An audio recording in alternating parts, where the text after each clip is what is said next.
The emergency klaxons shrieked through the corridor of the Virandari medical frigate, snapping Ethan Truell from his restless doze on the bench outside the surgical bay. His back ached from the cold alloy surface, and the dry air of the ship made his throat feel like sandpaper. He rubbed his eyes and sat up straight as the translucent doors ahead of him hissed open, and a pair of Virandari physicians swept into view. Ethan rose, already sensing something was wrong. The taller of the two, Dr. Haveth, held up a gloved hand to stop him from speaking. His skin had the faint shimmer of Virandari biochrome, a telltale sign of stress. "We cannot proceed with the procedure," he said. Ethan blinked. "Come again. What do you mean you can't proceed?"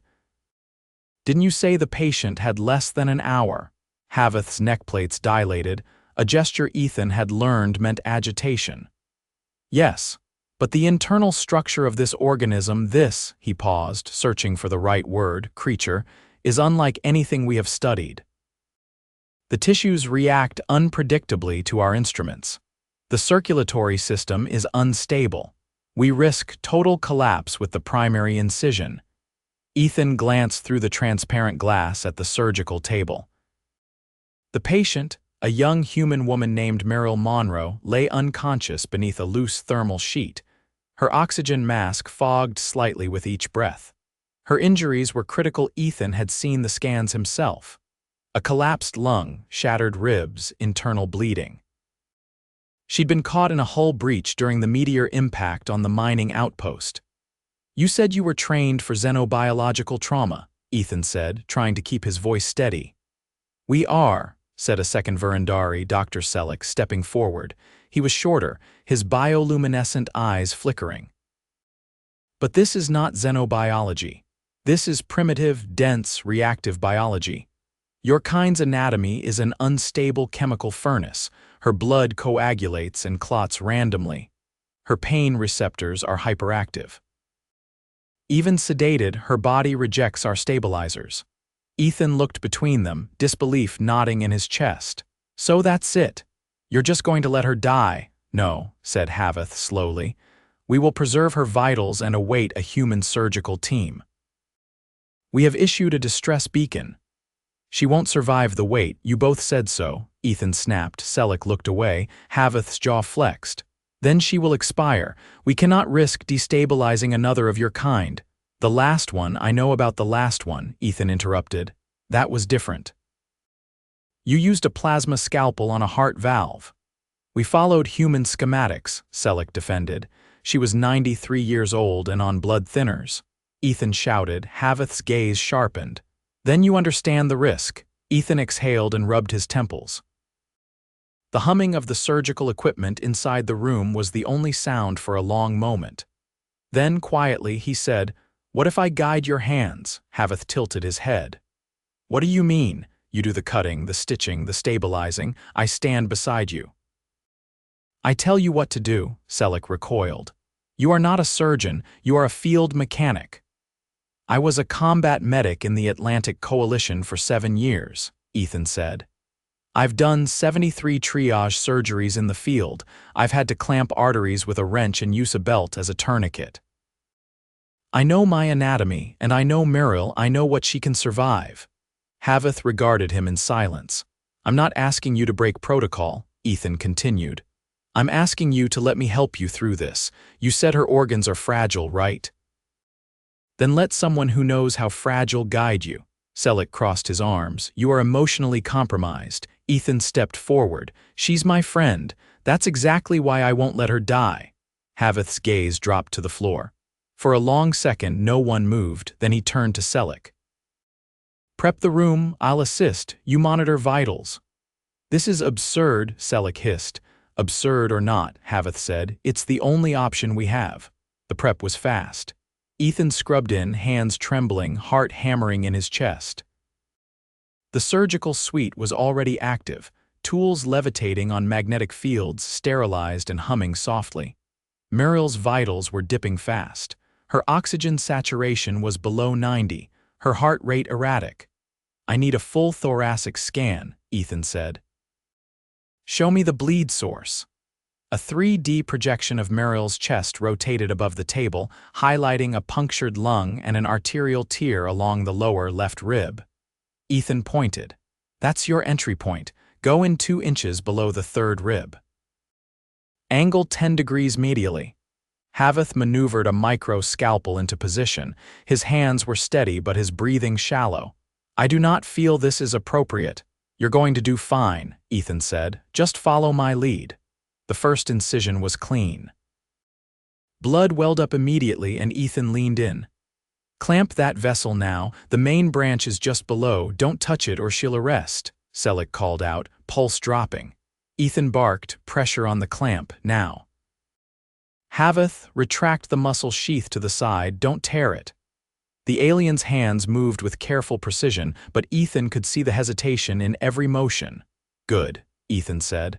"Now you're going to lift the collapsed lung. Use that spreader, no, not that one, the smaller one." "Her chest wall's shallow," Selleck's voice cut through again. Pulse stabilizing, oxygen rising, Ethan didn't allow himself to relax. Sweat dripped down the side of his face. "All right, now seal the tear. Use the biofoam, not the thermal stitch." "Her tissue won't tolerate the heat." Haveth complied, his eyes flicking to the readouts. Foam applied, no further leak. Ethan let out a breath. "Now for the fracture, we need to anchor those ribs. Use the carbon weave struts, you'll see the gaps there and there." The minutes dragged.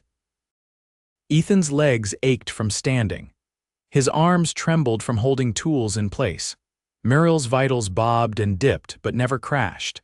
Haveth grew more confident with each step and Selleck stopped protesting. Finally, after what felt like hours, the last incision was sealed. Meryl's chest rose and fell in a slow, regular rhythm. "She's stable," Selleck said quietly. Ethan staggered back from the table, pulling off his gloves. His knees buckled, but he caught himself against the wall. "You did it," Haveth said, looking at Ethan with something that might have been awe. "No," Ethan said, his voice hoarse. "We did it." Selleck remained silent, but his eyes lingered on Meryl, then shifted to Ethan with newfound regard. A crewman entered moments later to update them the distress beacon had reached a human outpost, but backup was still hours away. Ethan slumped into the nearest chair. "She'll need time," he said. "But she's a fighter," Haveth nodded. "I underestimated the complexity of your kind." Ethan offered a tired smile. "We're messy, but we pull through." Selleck glanced at Haveth, then at Ethan. "Your intervention was unconventional, but effective." Ethan leaned back, eyes closed. "Welcome to human medicine." For the first time on the Virandari frigate, no one objected. Meryl's eyelids twitched, not dramatically, not like in the holodramas where the injured hero wakes up gasping.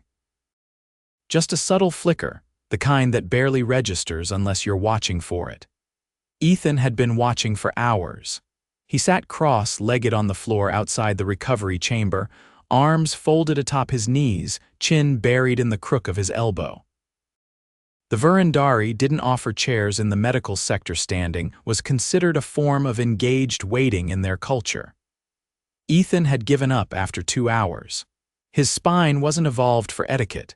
Inside the chamber, a soft amber glow pulsed from the life monitor embedded in the wall. Meryl's vitals remained steady. Her chest rose and fell with a quiet rhythm, and the post-op gel had fully sealed over the incisions. Selleck loomed beside the chamber's console, arms tucked behind his back. He hadn't said anything in what felt like a full rotation. The silence between them had gone from awkward to companionable to mildly irritating. Ethan unfolded himself with a grunt and rubbed his eyes. "Don't suppose you've got coffee on this boat?" Selleck didn't look at him. "We synthesize a stimulant derived from the Yelker root. It induces wakefulness in 16 known species. Yours is not one of them." "I figured. Anything that tastes like regret and acid reflux?" Selleck's mouth didn't move, but his upper crest flared. Ethan had learned that was as close to amusement as the Virandari got without undergoing a behavioral audit. "You're still monitoring her brainwave patterns." Ethan leaned against the chamber's outer panel. "She is in shallow regenerative sleep. Neural activity is increasing. She may regain awareness within a few hours." Ethan exhaled slowly. She's going to want water, and real food, not those nutrient pods you lot keep handing out like vending machine slime. We prepared a hydration solution compatible with your digestive system, Selleck said. It does not resemble slime. It jiggles when you poke it. That is a stabilizing feature, Ethan grunted. Pretty sure that's how Earth's food tech went wrong in the first place. Haveth entered from an adjoining corridor, medical wrap still fastened at the collar. His arms were stained faintly green Virandari antiseptic. He moved with less rigidity than before, though his gaze stayed unreadable as always. You've not left this sector since the procedure, he said. Ethan straightened. Didn't plan to. She pulls through, I'll sleep for a week. Haveth adjusted a panel on the wall, initiating a scan of the recovery chamber. Her tissue response to the grafts is unusually aggressive. Ethan's forehead creased. Aggressive, not adverse, Haveth clarified.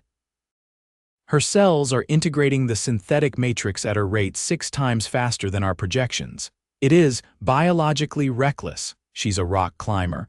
Broke her ankle falling off a cliff once. Duct-taped it and hiked 12 kilometers out. Selleck turned. Why? There was a bear. They both stared at him. Ethan raised a hand. Long story. Haveth moved to the console, cycling through cellular imaging. Her cellular behavior may warrant a report to the Interspecies Medical Congress. Because she's healing too fast. Because she's healing in a way that defies our models. We assumed your kind required constant intervention for recovery. We do, Ethan said. Just. Not always the kind you'd expect. A lot of us grew up patching ourselves with whatever was in the drawer. We improvise. Haveth gave a slow nod, still watching the data. Your species adapts through chaotic resilience. Unregulated variables, it is. Inefficient? That's one way to put it. Another flicker from the chamber. Meryl's hand twitched, then curled slightly. Selleck's fingers danced over the console, initiating a low-frequency field to ease cortical transition. Haveth stepped back. She's waking. Ethan moved closer, just short of the clear partition. The first thing Meryl did was grimace. Ugh, throat's on fire. Ethan grinned. That's the breathing tube. Try not to scream, it'll make it worse. Her eyes rolled toward him. I hate you. Nice to see you too. She blinked a few times, lips dry and pale. Where? Virandari medical frigate. You got impaled by a chunk of hull and decided to audition for a lung transplant. Her brows drew together. Did they? They tried, Ethan said. I stepped in, her gaze sharpened. I guided them. Think of it like an interstellar puppet surgery. She closed her eyes. We're going to get sued. Selleck turned to Haveth. Is this normal, this tone? It appears to be a coping mechanism, Haveth replied. Meryl shifted slightly, winced, and let her head fall back. How bad was it? You had a tear in your pulmonary artery and your ribs were tangled like spaghetti, but you're stable now, breathing on your own. Damn, that's a first. Haveth stepped forward. You will require observation. Your tissue regeneration is proceeding at an unsustainable pace. We may need to induce metabolic suppression. Meryl's eyes opened again. You're saying I'm healing too fast? In a manner of speaking, yes. She looked at Ethan. Bet you didn't tell them about the time I got a nail through my hand and just pulled it out. They don't need to know that, Ethan said. Selleck looked genuinely disturbed. Voluntarily was on a date, Meryl said. Didn't want to make it awkward. Haveth stepped back from the chamber. I will begin compiling a report. We may need to quarantine this data. Why? Ethan asked. Because every assumption we held about your species' fragility is now in question, and our directives rely on stable biological models. Ethan crossed his arms. So we're a threat now. Because we don't die predictably. Selleck didn't answer. Meryl shifted again. They thought we were fragile. Haveth hesitated.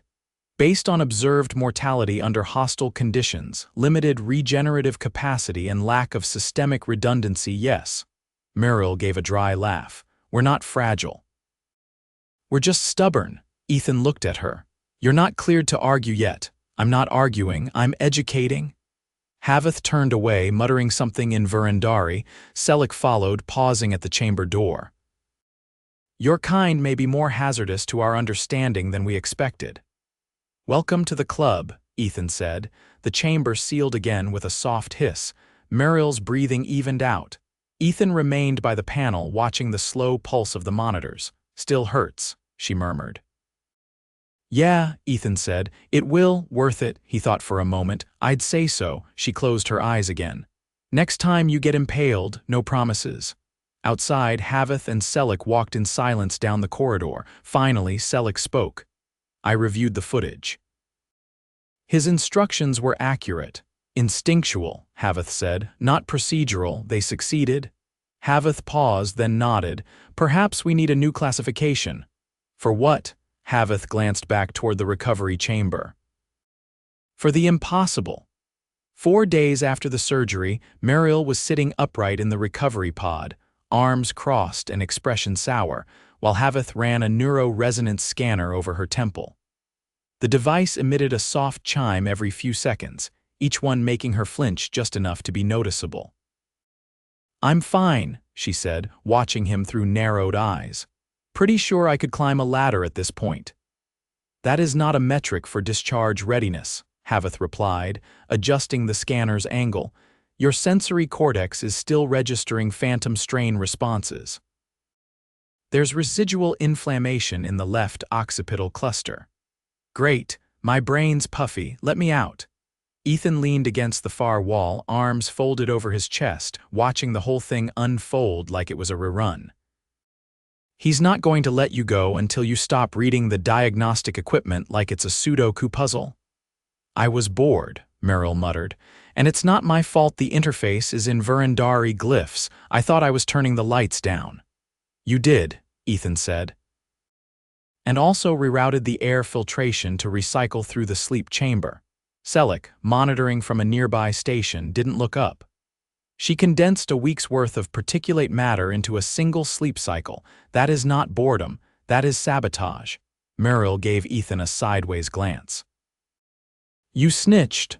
You were coughing black stuff, Ethan said. What did you expect? Haveth powered down the scanner and stepped back. Your brain activity has stabilized enough for limited movement, but I recommend remaining within the med sector for another solar cycle. I'll take it, Meryl said, swinging her legs over the edge of the pod and wincing. As long as I can walk, Selleck turned toward her. You will not attempt staircases. That's oddly specific.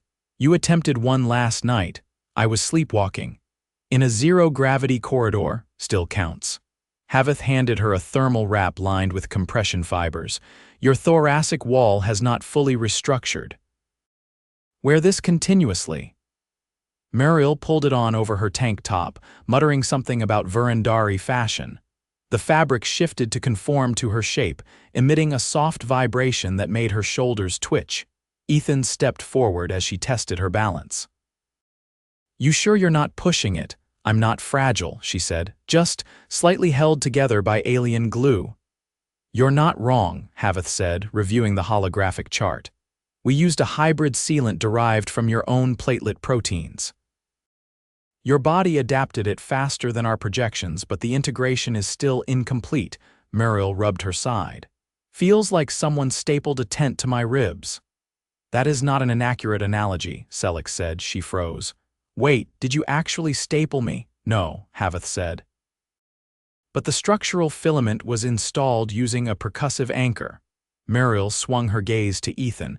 They used a nail gun on my chest. It's more like a micro-pulse driver, Ethan said.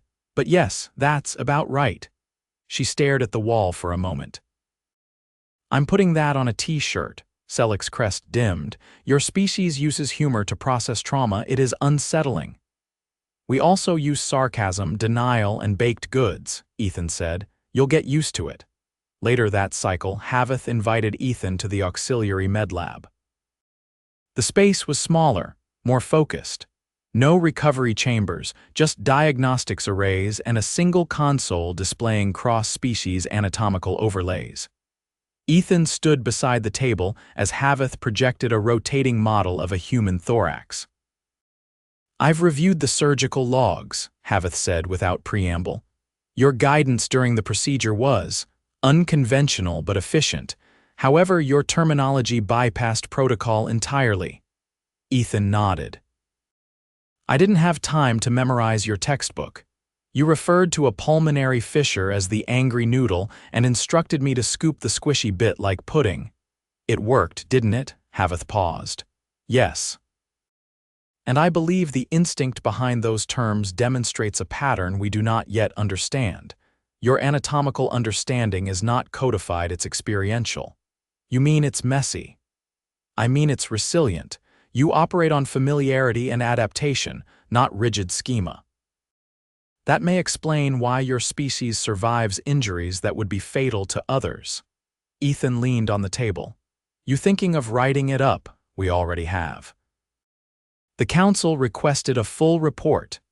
You're not going to get the rest of us to call it the angry noodle, you know. Haveth turned off the projection. Perhaps not, but your contribution forced us to reconsider our approach to human physiology. It is not consistent, but it is survivable. High praise, Ethan said, straightening. That evening, Meryl was cleared to walk the corridor loop encircling the med sector. She shuffled slowly, still favoring her left side while Ethan kept pace beside her. The outer wall displayed a simulated starfield calibrated to match the sector of space they were drifting through. Dozens of pinpricks shimmered like frost. I've been thinking, she said after a long silence. If I hadn't been on that mining post, if I hadn't taken that shift. You'd have missed the part where a meteor turned the habitat into a blender, Ethan said. Yeah, that, he glanced at her. Regret showing up? No, just surprised I made it. You didn't. She stopped. What? You didn't make it, you bled out. Flatlined for 22 seconds, her brow furrowed. Why would you tell me that now? Because you asked. She looked out at the starfield. That's a long time, he nodded. Long enough for Haveth to nearly give up. Long enough for Selleck to start prepping a stasis casket. And you? I kept yelling until they handed me a scalpel. They stood there for a while, letting the silence stretch. Would you do it again? She asked. Ethan didn't hesitate. Yeah, even if it was someone else. Doesn't matter, she exhaled. You're a terrible mechanic. I'm not a mechanic anymore. She turned to him. You think they'll let you train here?